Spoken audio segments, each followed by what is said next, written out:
Quand tu accouches en Côte d'Ivoire, toute la famille est réunie. C'est que moi, dans ma famille, quand tu accouches, on te met au dos, on te lave, on te donne à manger. C'est que les gens sont à ta disposition. Je me souviens que quand moi j'ai accouché à Heidi, je suis rentrée de l'hôpital, je crois que c'est 3 ou 4 jours après.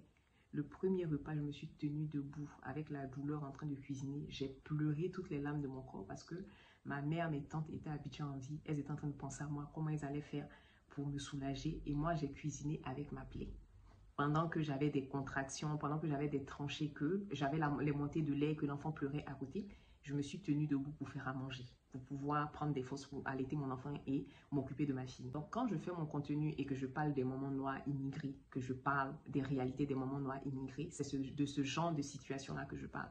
Je ne pense pas qu'une maman blanche en France, dans son pays, avec sa famille autour d'elle, vivent ce genre de réalité. Après, oui, je peux comprendre que pour certaines, elles sont peut-être brouillées avec leur famille, mais ça ne sera jamais la même réalité qu'une femme comme moi, qui vit loin de son pays, qui vit loin de sa famille, qui arrive dans un... Moi encore, j'ai la chance de parler français, de comprendre très vite, de savoir comment faire mes démarches, parce que je parle français, parce que j'ai de l'instruction, parce que je sais à peu près comment ça se passe. Mais imaginez quelqu'un qui arrive ici, qui a la barrière de la langue, qui n'est jamais sortie de chez elle, qui n'est pas forcément dégourdie, qui arrive dans un pays et ne connaît personne, et elle va venir encore accoucher et se retrouver à faire les démarches toute seule. Donc, quand je parle de moments noirs dans mon contenu, c'est à ces personnes-là que je m'adresse. C'est ces personnes-là que je vise. C'est surtout dire à ces personnes-là qu'elles ne sont plus toutes seules, que moi, je suis passée par là, je m'en suis sortie, je les vois et je les encourage. Ma réalité ne sera jamais la leur. À bon entendeur, salut.